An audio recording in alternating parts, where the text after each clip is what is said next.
囚犯都不等人拔剑就动手，真是野蛮。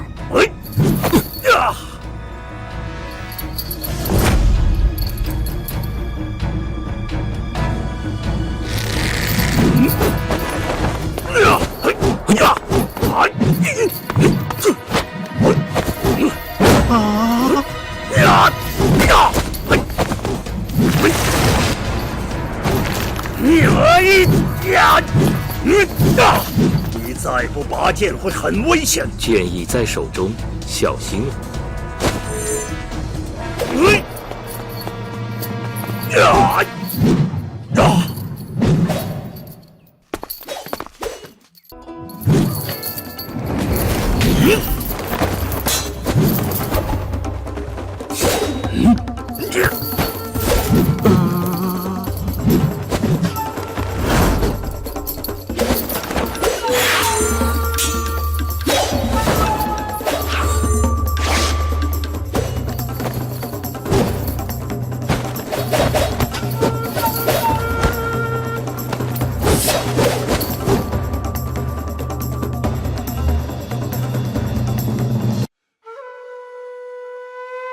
让寒光显形的关键就是光。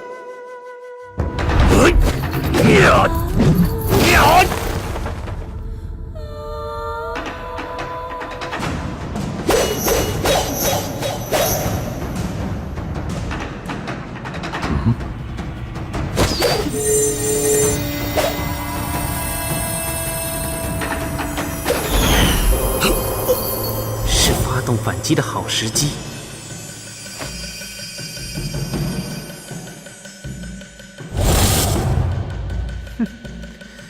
果然谦谦君子不善偷袭之行。锋芒含而不露，这才是寒光的本色。这个人的攻防仿佛一团棉絮，让我的攻击无处着力。巨阙威力霸道之极，明明已经完全压制住了寒光的锋芒，但是圣骑的进攻却始终无法克制对手。收敛形体，隐藏智慧，离形去知，顿迹于芸芸众生之间。儒家的坐忘心法居然与道家暗合。遇弱则弱，坐忘心法，奇怪的修为，甚是有趣。圣骑的每次进步都是锁定目标，不断超越。然而一个人要跳跃，就必须有一个着力点。如果无从借力的话，圣骑的遇强则强，与二师兄的遇弱则弱，简直是上天安排的绝妙对手。任何战斗都是为了争夺胜负，不求胜负就无法攻防。二师弟恰恰是这样一个与世无争的奇人。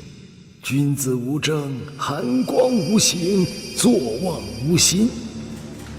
这三者同时出现在一个人的身上，完美契合，实在难得，使颜路进入一种绝对的虚无境界。南宫，你说寒光剑这么特别，那怎么从来没有赢过？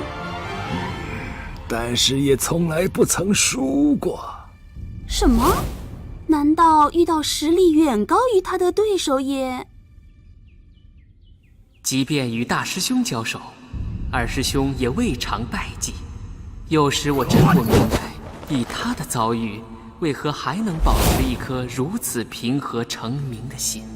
也许颜路正是一位绝无仅有的平局圣手。哼，平局？我的世界没有平局，战斗的目的只有获胜。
巨阙再进分毫，便可致人死命。看来胜负已分。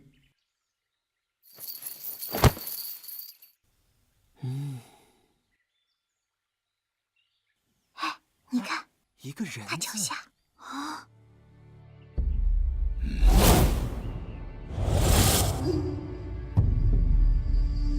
怎么可能？竟然！就平局，地上写着人字啊！你看一下，我所追求的胜利是彻底压倒对手，而不是凭借巨阙的优势。在这样一场比武中，甚至不能迫使敌人全力以赴。这场我没有赢，对我来说就是输。论剑比试，重在结果。以目前的结果而言，公子，这第2场论剑，两位都是1等1的高手，不分伯仲，实在令人大开眼界。生死相搏之际，能做到点到即止，以此而言，胜期略胜一筹。公子点评公允有据，小圣贤庄信服。